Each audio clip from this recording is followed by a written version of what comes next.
नमस्कार, आप सभी का स्वागत है तथागत एडुज़ोन पर। उत्तर प्रदेश लेखपाल का जो 21 मई को पेपर होने वाला है, उस पेपर को ध्यान में रखते हुए आप लोगों की तैयारी को धार देने के लिए ये प्रैक्टिस सेट शुरू कर रहे हैं। इसमें टोटल 10 प्रैक्टिस सेट होंगे। इसमें से आज ये पहला है जो शुरू किया जाएगा। 100 क्वेश्चन रहेंगे। 100 में से जो मैथ वाला पोर्शन है उसका आपको आंसर बता दिया जाएगा। बाकी पेपर रहेगा तो आप खुद भी सॉल्व कर सकते हैं।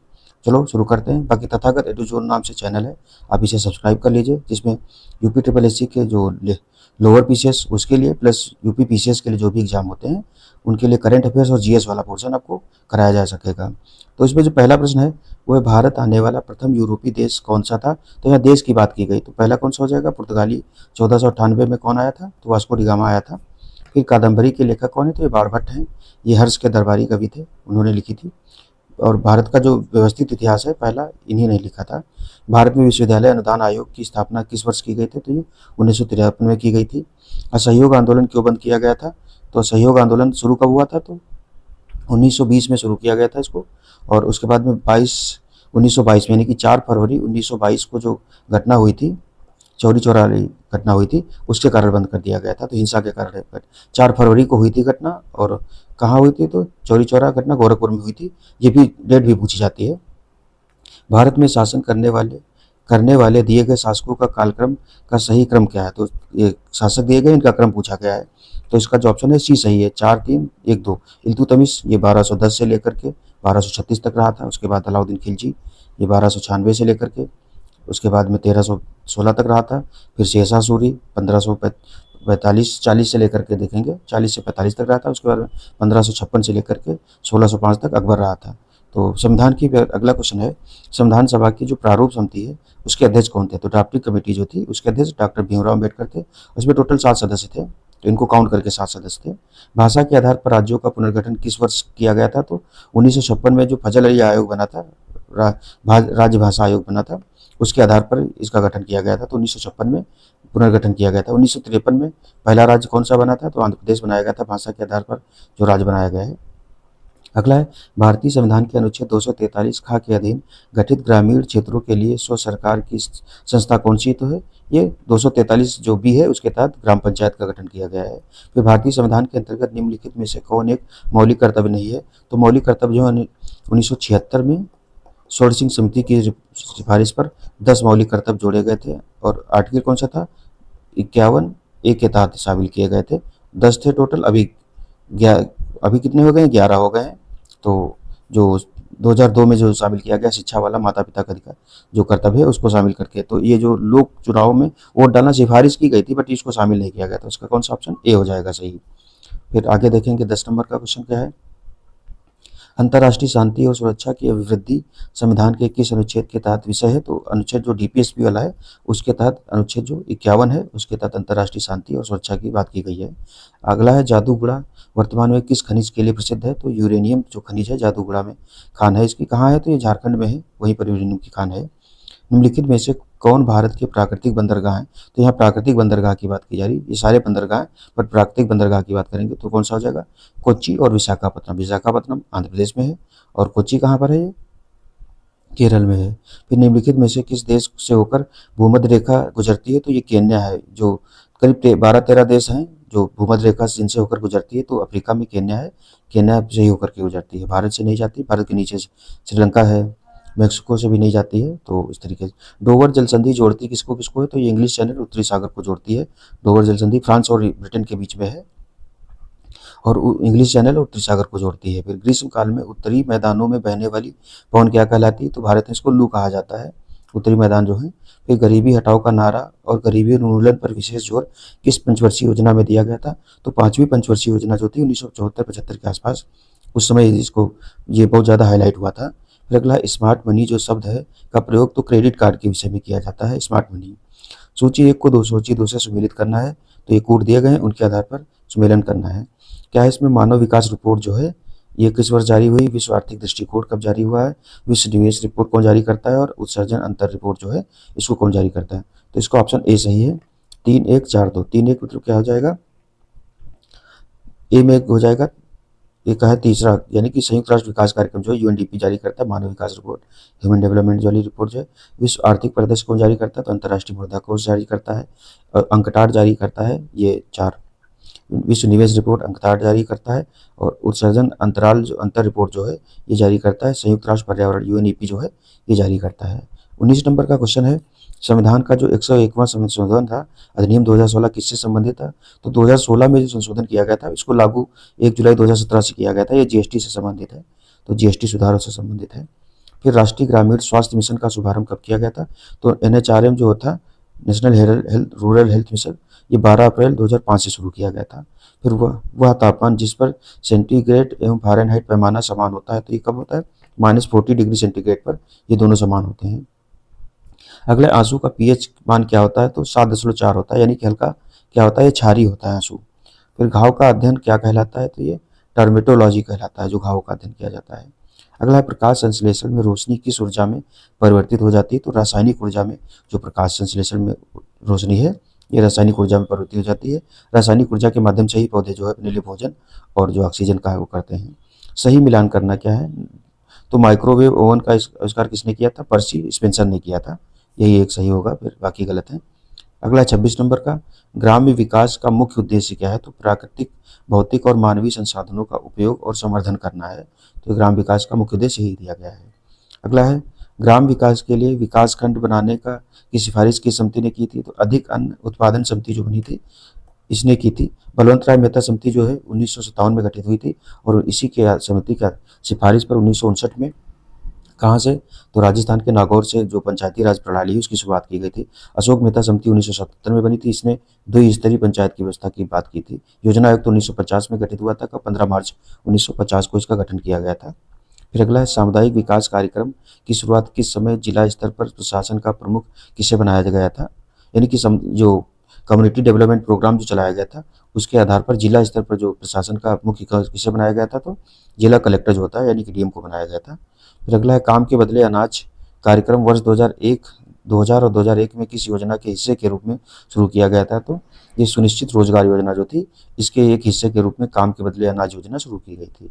अगला है, रबी विपणन वर्ष 2025-26 के लिए गेहूं का न्यूनतम समर्थन मूल्य कितना निर्धारित किया गया था? तो 2425 रुपये प्रति क्विंटल किया गया था। इस बार 26-27 में 2500 2550 के आसपास किया गया है, तो अभी ये पुराना दे दिया है इसमें। फिर दिसंबर 2025 में भारत सरकार के संस्कृति मंत्रालय के ज्ञान भारतम मिशन के अंतर्गत किस संस्थान को आधिकारिक रूप से भारत के पहले योग और आयुर्वेद क्लस्टर के रूप में नामित किया गया है? तो पतंजलि जो विश्वविद्यालय हरिद्वार वाला है इसको नामित किया गया है। अगला है 32 नंबर का, 17 दिसंबर 2025 को जम्मू कश्मीर के पहले जेनजेड डाकघर का उद्घाटन किस संस्थान के परिसर में किया गया? तो एम्स विजयपुर जो है उसके संस्थान में किया गया है। 33 नंबर का जो क्वेश्चन है इसमें है कि 7 अक्टूबर 2025 को भौतिक विज्ञान के नोबेल पुरस्कार की घोषणा की गई। इससे संबंधित निम्न कथनों पर विचार कीजिए। इस वर्ष यह पुरस्कार 3 वैज्ञानिक जॉन क्लार्क, मिशेल एच डेवोरेट और जॉन एम मार्टिनिस को प्रदान किए जाने की घोषणा की गई।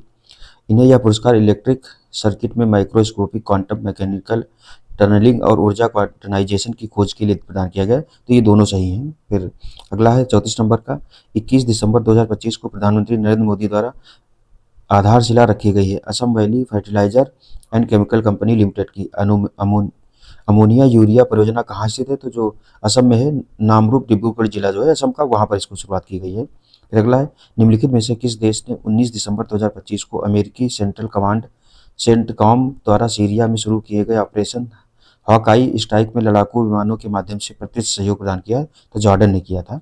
फिर अगला है 36 नंबर का, निम्नलिखित घटनाओं को कालानुक्रमिक क्रम में व्यवस्थित कीजिए तथा नीचे दिए गए कूट से सही उत्तर चुनना है। तो रियो पृथ्वी सम्मेलन कब हुआ था? ये जब आयोजन हुए उनका पूछ रहा है कब, वर्ष कौन सा था। फिर ब्रटलैंड आयोग की रिपोर्ट का प्रकाशन कब किया गया था? मॉन्ट्रियल प्रोटोकॉल कब लागू हुआ था? The limit to growth report जो है इनका प्रकाशन कब किया गया था? तो इसका बी सही हो जाएगा। सबसे पहले कौन सी आई थी? तो चौथा आया था द लिमिट टू ग्रोथ, ये 1985 में आई थी। उसके बाद में मॉन्ट्रियल प्रोटोकॉल 1987 में। फिर ब्रंटलैंड रिपोर्ट जो है ये 1987 में ब्रंटलैंड रिपोर्ट आई है। उसके बाद 1989 में ही जो मॉन्ट्रियल प्रोटोकॉल है इसका प्रकाशन किया गया। रियो अर्थ समिट जो है ये 1992 में हुई है, ब्राजील में हुई थी। फिर वन्य जीव सुरक्षा अधिनियम पारित किया गया था, तो 1972 में वन्य जीव सुरक्षा अधिनियम पारित किया गया था। इसी के जस्ट बाद 1973 में जो प्रोजेक्ट टाइगर है वो शुरू किया गया था। और 1972 में ही जो पर्यावरण संरक्षण अधिनियम जो आया था अंतर्राष्ट्रीय स्तर पर जो बनाया जाता है पर्यावरण को मान्यता 5 जून को मनाया जाता है। स्टॉकहोम सम्मेलन हुआ था, उसी के पर अधीन इसको 1972 में पर्यावरण सुरक्षा अधिनियम, वन्य जीव सुरक्षा अधिनियम पारित किया गया था। फिर जैव विविधता के नाश का मूल कारण क्या है? तो जीवों के प्राकृतिक आवास की कमी, पर्यावरण प्रदूषण, ये दोनों ही हैं। आगे देखें क्या है, तो वनों का नाश, यानी कि सभी जो हैं उपरोक्त सभी हैं। फिर विश्व पर्यावरण दिवस मनाया जाता है तो 5 जून को मनाया जाता है। स्टॉकहोम में जो 1972 में पर्यावरण सम्मेलन हुआ था, उसी की याद में इसको मनाया जाता है, शायद 1999 के आसपास से। फिर निम्नलिखित में से कौन सा एक भारत के राष्ट्रीय जलवायु परिवर्तन कार्य योजना के 9 मिशनों में शामिल नहीं है? तो 2008 में राष्ट्रीय जलवायु कार्य योजना शुरू की गई थी, उसी के तहत कितने मिशन शामिल किए गए थे? तो लगभग 8 मिशन ही 9 मिशन शामिल किए गए थे। उसमें से नाभिकीय शक्ति जो है, ये मिशन नहीं है। सौर शक्ति है, वनीकरण है, अपशिष्ट से ऊर्जा परिवर्तन है, हिमालय संरक्षण और इस तरीके से गंगा नदी संरक्षण वगैरह है। तो ये जो नाभिकीय संरक्षण शक्ति है, इसको नहीं शामिल किया गया था। फिर अगला है, सूर्य से आने वाला हानिकारक पराबैंगनी विकिरण कारण हो सकता है तो किसका? तो जी कैंसर का होता है। जो सूर्य से हानिकारक जो यूवी रेज आती हैं, यूवी रेज खास करके, तो वो क्या है कि ओजोन परत इनको क्या करती है? रोकती है, O3 जो है। और ये किस मंडल में पाई जाती है? समताप मंडल में पाई जाती है। ये क्वेश्चन आता है, समताप मंडल को क्या है? स्ट्रेटोस्फीयर में पाई जाती है। और ये कारक जो पराबैंगनी किरणें हैं, किसके लिए जिम्मेदार है? तो जो त्वचा कैंसर होता है उसके लिए इनसे हो सकता है। निम्नलिखित में से कौन कृत्रिम पारिस्थितिक तंत्र है? तो धान का खेत जो है, ये कृत्रिम पारिस्थितिक तंत्र है। कई बार पूछा गया क्वेश्चन। वन, झील, घास का मैदान, ये सारे जो प्राकृतिक हैं। फिर भारतीय संसद द्वारा जैव विविधता विधेयक पारित किया गया था, तो दिसंबर 2002 में इसको पारित किया गया था, जैव विविधता अधिनियम। उसके बाद में 2003 से इसको लागू किया गया है। और जो जैव विविधता संस्थान है, इसकी स्थापना चेन्नई में की गई थी। फिर मीथेन निम्न में से किससे निकलती है या उत्सर्जित होती है? तो केवल धान के खेतों से, केवल दीपक की बावली से, दोनों से उत्सर्जित होती है।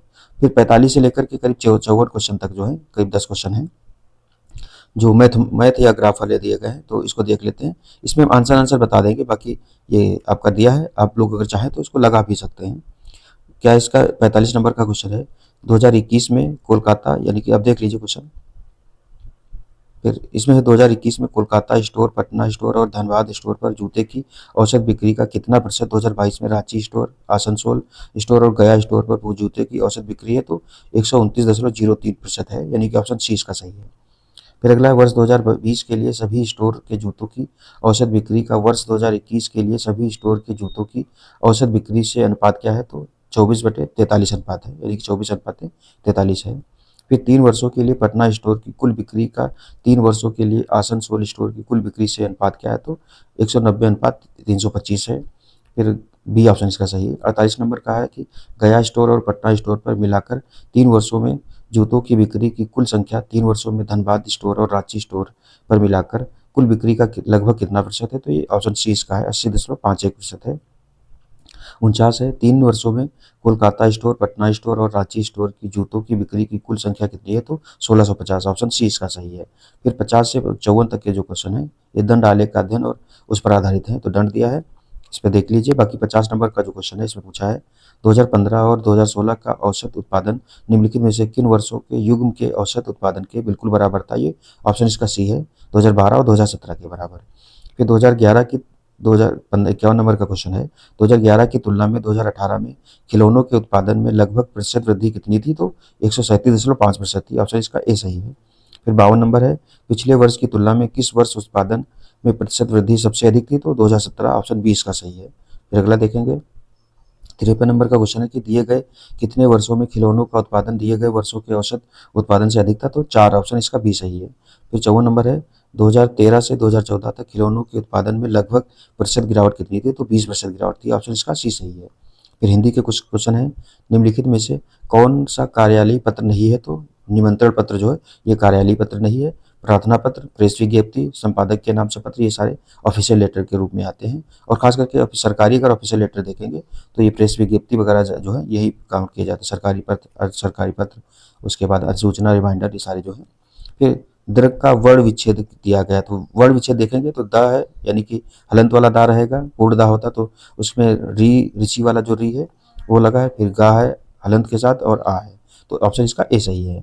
निम्न में से कौन सा वाक्य मिश्र वाक्य नहीं है? तो ऑप्शन इसका कौन सा है? वह परिश्रमी ही नहीं वरन ईमानदार भी है, तो ऑप्शन ये क्या है? सी सही है। अच्छा, ऑप्शन सी जो है, ये कौन सा वाक्य है? संयुक्त वाक्य है या मिश्रित वाक्य तो नहीं है? फिर कौन सा संयुक्त वाक्य है, आप लोग बता सकते हैं। निम्नलिखित में से कौन सा किस शब्द की वर्तनी सही है? तो जो सही वर्तनी की बात की गई है कौन सा हो जाएगा? ये ज्योत्सना है। उन्नति की में छोटी की मात्रा लगेगी। अनुग्रहित का अनुग्रहित होता है। उसके बाद कनिष्ठ की जो होती है क्या है? कनिष्ठ की गलती है, तो इस तरीके कनिष्ठ होता है। पनही शब्द का तत्सम रूप क्या हो? पाना। पाए उपानन की नहीं सामा, वो सुदामा लायक जो नहीं एक भजन तरीके का है उसमें इस तरीके का है। तुमको मुझे पढ़ाना है, तो अशुद्ध अंश को पहचानिए, इसके क्या है? तुमको है। यहाँ जो जो संज्ञा है अगर देखेंगे वो सही नहीं दी है, संज्ञा की जगह यानी कि सर्वनाम जो है। फिर स्त्रीलिंग शब्द कौन सा है? तो सनक जो है स्त्रीलिंग शब्द है। सलाद पुरुष पुल्लिंग है। सारस पुल्लिंग है। सलाम भी पुल्लिंग है। सनक जो है कहेंगे सनक सवार हो गई है क्या? तो कौन सा शब्द अनीक का पर्यायवाची शब्द कौन सा है? तो सेना जो है सेना के पर्याय के रूप में अनीक यूज किया जाता है। फिर लोकोक्तियों को उनके सही अर्थ से मिलान करना है। तो मान न मान मैं तेरा मेहमान क्या है? तो इसका ऑप्शन जो है इसके सामने जो हो जाएगा दोनों ही दुष्ट नहीं हो जाएगा, जबरदस्ती गले पड़ना, इसका ऑप्शन सी सही हो जाएगा। मान ना मान मैं तेरा मेहमान का सी से हो जाएगा। उसके बाद में है सुनिए सबकी करिए मन की, यानी कि अपने अंतःकरण की बात माननी चाहिए, ये इसका ऑप्शन डी हो जाएगा 2 का। और ए का जो हो जाएगा सी हो जाएगा ए के सामने। काला अक्षर भैंस बराबर क्या हो जाएगा? बिल्कुल अनपढ़, यानी कि इसमें ए सही हो जाएगा इसका। जैसे नागनाथ वैसे सांपनाथ, तो दोनों ही दुष्ट जो हो जाएगा बी। तो इस तरीके से ऑप्शन इसका कौन सा? डी सही है। फिर कौन सी ध्वनि महाप्राण नहीं है? तो जा जो है ये महाप्राण नहीं। महाप्राण में चतुर्थ दूसरा और चौथा व्यंजन जो है ये महाप्राण में आता है। तो निम्नलिखित में से कौन सा एक फाइल शेयरिंग ऐप नहीं है? ये कंप्यूटर का ऑप्शन आ गया। तो सरफ्लाई जो है ये फाइल शेयरिंग ऐप नहीं है। पुश बुलेट है, सुपर बीम है और एयर ड्राइड जो है ये सारे फाइल शेयरिंग के ऑप्शन हैं। फिर है MS ऑफिस 2010 की एक्सेल वर्कबुक में डिफ़ॉल्ट तौर पर कितनी सीट शामिल की गई? तो 3 सीट शामिल की गई हैं। कौन सा आउटपुट डिवाइस विशेष रूप से उच्च गुणवत्ता वाले प्रिंटेड ग्राफिक्स और टेक्स्ट को तैयार करने के लिए डिजाइन किया गया? तो इंकजेट प्रिंटर जो है ये तैयार किया गया है। यदि आप विंडोज OS में USB फ्लैश ड्राइव से कोई फाइल डिलीट करते हैं तो क्या होता है? तो यह तुरंत स्थायी रूप से डिलीट हो जाती है, सीधे सीधे दिया गया है। फिर निम्नलिखित में से कौन सा कथन सर्वोत्तम तरीके से व्याख्या करता है कि सभी डेस्कटॉप आइकन हटाने से विंडोज OS में एप्लीकेशन की कार्यक्षमता पर कोई प्रभाव नहीं पड़ता? तो डेस्कटॉप आइकन केवल विजुअल शॉर्टकट है, वास्तविक एप्लीकेशन फाइलें नहीं है। जो शुरुआत में आइकन दिखते हैं अगर उनको हटा भी देंगे तभी भी वो फाइल, मतलब जो उनका आइकन से रिलेटेड जो फाइल है या ऐप है वो बना रहता है। फिर स्केल में चयनित सेल को सक्रिय सेल यानी कि जो दाई ओर हो की सामग्री से भरने के लिए किस शॉर्टकट कुंजी का उपयोग किया जाता है? तो Ctrl+R का यूज किया जाता है स्केल में। उसके बाद अगला क्या है? 71 नंबर का है निम्नलिखित में से कौन सा सर्वर IP यानी कि IP एड्रेस को डोमेन नामों में परिवर्तित करता है? तो DNS जो होता है ये डोमेन नेम सर्विस जो है ये परिवर्तित करती है। अगला है विंडोज में कौन सा फीचर आपको आसान एक्सेस के लिए बार बार उपयोग किए जाने वाले फोल्डरों के लिए शॉर्टकट बनाने की सुविधा देता है? तो क्विक एक्सेस जो होता है ये शॉर्टकट से जो फोल्डर हैं बना लिए जाते हैं, जो ज़्यादा यूज होते हैं उनका क्विक एक्सेस हो जाता है। JW मार्चली और J प्रेस्पर एकर्ट द्वारा निर्मित प्रथम यांत्रिक कुंजी रहित कंप्यूटर का नाम क्या है? तो इनियाक जो कंप्यूटर था, ENIAC जो है इनियाक कंप्यूटर था, ये कुंजी रहित कंप्यूटर था प्रथम। फिर एक सामान्य शब्द है तो इंटरनेट एवं वर्ल्ड वाइड के सभी निधिक एवं नियामक पहलुओं को संदर्भित करता है। तो साइबर लॉ के तहत इनको शामिल किया जाता है एक सामान्य शब्द के रूप में। अगर देखें क्वाट्रो प्रो किस प्रकार का कंप्यूटर एप्लीकेशन सॉफ्टवेयर है? तो स्प्रेडशीट जो सॉफ्टवेयर है ये क्वाट्रो प्रो जो है एक तरीके का स्प्रेडशीट सॉफ्टवेयर है। फिर मल्टी कोर प्रोसेसर वाले कंप्यूटर सिस्टम पर विचार करें। एक साथ कई स्वतंत्र कार्य निष्पादित करते समय समान ब्लॉक स्पीड वाले सिंगल कोर प्रोसेसर की तुलना में मल्टीपल कोर होने का प्राथमिक लाभ क्या है? तो इसका ऑप्शन बी सही है। एक साथ कई अलग अलग प्रोसेस को हैंडल और निष्पादित करने की बेहतर क्षमता होती है। अब हमारा तथागत एडू चैनल पर इसमें लिंक भी डाल दिया जाएगा, खास करके करंट अफेयर्स वाला जो पोर्शन है वो भी कवर कराया गया है। तो करीब 2.5 घंटे का वीडियो है, आप उसको 2 बार रिवीजन कर लेंगे तो करंट अफेयर्स वाले जो क्वेश्चन है वो मैक्सिमम हो जाएंगे कवर यहीं से। तो इसका बी ऑप्शन क्या है कि एक साथ कई अलग अलग प्रोसेस को हैंडल और निष्पादित करने की बेहतर क्षमता देता है ये। अगला है माइक्रोसॉफ्ट वर्ड में टेक्स्ट को खोजने और बदलने का कौन सा तरीका सही नहीं है? तो ये ऑप्शन जो है Alt+Enter कुंजी पर क्लिक करें, ये वाला जो ऑप्शन है ये सही नहीं है। तो होम टैब पर जाएं और रिप्लेस चुनें। फाइंड और रिप्लेस विंडो खोलने के लिए Ctrl+H दबाएं एडिट पर क्लिक करें और फिर फाइंड एंड रिप्लेस चुनें।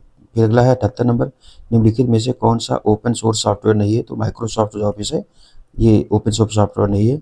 लिनक्स है, एंड्रॉयड है और मोजिला फायरफॉक्स जो है ये सारे ओपन सोर्स सॉफ्टवेयर हैं। एमएस ऑफिस जो है उनका है, एमएस ऑफिस वालों का, माइक्रोसॉफ्ट। फिर हॉटमेल में शुरू किया गया था, तो 79 नंबर का क्वेश्चन है, कब शुरू किया गया था हॉटमेल? जो 1996 में शुरू किया गया था ये। फिर अगला है 80 नंबर का क्वेश्चन, इलाहाबाद स्थित अल्फ्रेड पार्क का पुनः नामकरण किया गया था। तो अल्फ्रेड पार्क जो याद होगा आपको, कब 1900 शायद 1929 में, यहाँ जो 1929 क्या 1930 में भगत सिंह और इलाहाबाद क्या हुआ था? तो इलाहाबाद स्थित अल्फ्रेड पार्क को पुनः नामकरण किया गया। तो भगत सिंह के नहीं, चंद्रशेखर आजाद नाम पर। अल्फ्रेड पार्क में ही इनकी जो गोली लगने से मृत्यु हुई थी, तो उन्हीं के नाम पर किया गया है। आजाद पार्क कहते हैं इसको। आल्हा एक लोकप्रिय संगीत किस क्षेत्र का है? तो ये यूपी स्पेशल वाला जो क्वेश्चन है ये दे गए। तो बुंदेलखंड का जो है आल्हा एक लोकप्रिय संगीत है। आल्हा जो है अलाउद्दीन की कहानी पर आधारित है। तो उत्तर प्रदेश बजट 2023-24 के संदर्भ में निम्नलिखित कथनों पर विचार करना है। तो 23-24 का बजट अभी तो वैसे इतना पुराना नहीं पूछा जाना चाहिए। यूपी स्पेशल का करंट अफेयर्स का कोई वीडियो जल्दी आपको दे दिया जाएगा, तो उसमें ये वाला भी ऑप्शन रहेगा। तो बुंदेलखंड का वैसे पुराना नाम पूछा जाता क्या है? तो जेजाक भुक्ति इसको कहते हैं। देख लेते हैं 2023-24 के निम्नलिखित कथनों पर विचार करना है कि बजट का आकार कितना? 7,60,000 करोड़ रुपए है। राजकीय की घाटा कितना है? तो 83,833 करोड़ रुपए का रहने का अनुमान है। केवल दूसरा वाला जो है ये सही है। फिर निम्नलिखित में से कौन सा एक सही सुमेलित नहीं है? तो कौन सा है? 88,000 ऋषियों की तपस्थली संकिसा नहीं है। वैसे संकिसा फर्रुखाबाद में है और बौद्ध धर्म से रिलेटेड है। जो 88,000 ऋषियों की तपस्थली कौन सी है? तो नैमिषारण्य है। बाकी सारे सही। तो कबीर पंथियों का पवित्र तीर्थ स्थल मगहर है। भगवान बुद्ध का महापरिनिर्वाण स्थल कुशीनगर है। सूफी संत हाजी वारिस अली शाह की मजार कहाँ है? तो देवा शरीफ में है। 88,000 ऋषियों वाला जो हो जाएगा ये कहाँ है? तो नैमिषारण्य में हो जाएगा। संकिसा जो है ये बौद्ध धर्म से रिलेटेड है। अगला है भारतीय चारागाह एवं चारा अनुसंधान संस्थान कहाँ स्थित है? तो ये झांसी में स्थित है। फिर निम्नलिखित में से कौन सा जनपद इलाहाबाद जनपद के साथ सीमा साझा नहीं करता है? तो सोनभद्र जो है ये इलाहाबाद से सीमा साझा नहीं करता है। वैसे सोनभद्र की जो सीमा है 4 राज्यों मध्य प्रदेश, छत्तीसगढ़, झारखंड और बिहार से लगी है। उसका चित्रकूट, जौनपुर और भदोही जो है ये सारे इलाहाबाद से सीमा साझा करते हैं। नेक्स्ट है कि मिलान करना है, काली मिट्टी के बर्तन कहाँ बनाए जाते हैं? तो देखेंगे कहाँ, निजामाबाद में, ब्लैक पॉटरी। और चीनी मिट्टी के बर्तन कहाँ बनाए जाते हैं? तो ये हो जाएगा खुर्जा में। पीतल शिल्प कृति कहाँ? तो मुरादाबाद। पीतल बर्तनों के लिए बहुत ज़्यादा फेमस है, यहाँ पर कारीगरी भी होती है। फिर शीश शिल्प कृति जो है ये कहाँ? फिरोजाबाद में। जो कांच के सामान बनाया जाता है, चूड़ियाँ वगैरह, ये फिरोजाबाद में बनाई जाती हैं। तो इसका ऑप्शन कौन? बी सही हो जाएगा। उत्तर प्रदेश में परंपरागत भूमि मापन की इकाई क्या है? तो ये बीघा है। किस वर्ष भारतेंदु नाट्य अकादमी की स्थापना हुई थी? तो 1975 में हुई थी। निम्नलिखित में से किसने शंभू महाराज को हिंदुस्तानी शास्त्रीय संगीत की शिक्षा दी थी? तो रहीमुद्दीन खान जो है इन्होंने दी थी। 89 नंबर का क्वेश्चन है। फिर 90 नंबर का क्वेश्चन है कि उत्तर प्रदेश के प्रथम राज्यपाल कौन थे? तो थे क्या ये, वो थी सरोजनी नायडू थी। ऑप्शन इसका सी सही हो जाएगा, महिला थी जो कि। फिर 91 नंबर है, ताज अंतर्राष्ट्रीय हवाई अड्डा स्थापित किया जा रहा है। तो कहाँ? गौतम बुद्ध नगर में। जो ये ताज अंतर्राष्ट्रीय हवाई अड्डा जो है इसका नाम क्या कर दिया गया? जेवर अंतर्राष्ट्रीय हवाई अड्डा है। फिर रानी लक्ष्मीबाई बांध अवस्थित है? तो बेतवा नदी पर स्थित है। उत्तर प्रदेश बेतवा नदी जो है कहाँ? केन बेतवा वाला जो है मध्य प्रदेश और यूपी से होकर आती है। यूपी में कहाँ? वैसे अगर ये पूछा जा सकता है कि यूपी में कहाँ पर आकर के यमुना नदी से मिलती है? तो उत्तर प्रदेश के संदर्भ में निम्नलिखित कथनों में से कौन सा एक सही है? तो उत्तर प्रदेश 9 आर्थिक क्षेत्रों में बटा है। उत्तर प्रदेश में 11 कृषि जलवायु क्षेत्र है। तो 11 नहीं, 9 कृषि जलवायु क्षेत्र है। तो कौन सा ऑप्शन इसका? ना 1 सही ना 2 सही। तो आर्थिक क्षेत्र कितने? आर्थिक क्षेत्र इसके जो है पूछा गया और क्या है? कृषि जलवायु क्षेत्र कितने हैं? आर्थिक क्षेत्र जरा आप लोग बताइए। कृषि जलवायु क्षेत्र जो है 9 है टोटल यूपी में। उसके बाद सुरहाताल पश्चिमी बिहार स्थित है। कहाँ? बलिया जिले में स्थित है। अगला है, नीचे उन व्यक्तियों की सूची है जो उत्तर प्रदेश के मुख्यमंत्री रहे हैं, इनका कालक्रम क्या है? तो उनके पदारूढ़ रहने का सही कालक्रम नीचे दिया गया है, उपयोगकर्ता इंगित करना है। तो सबसे पहले कौन रहे हैं? तो संपूर्णानंद रहे हैं।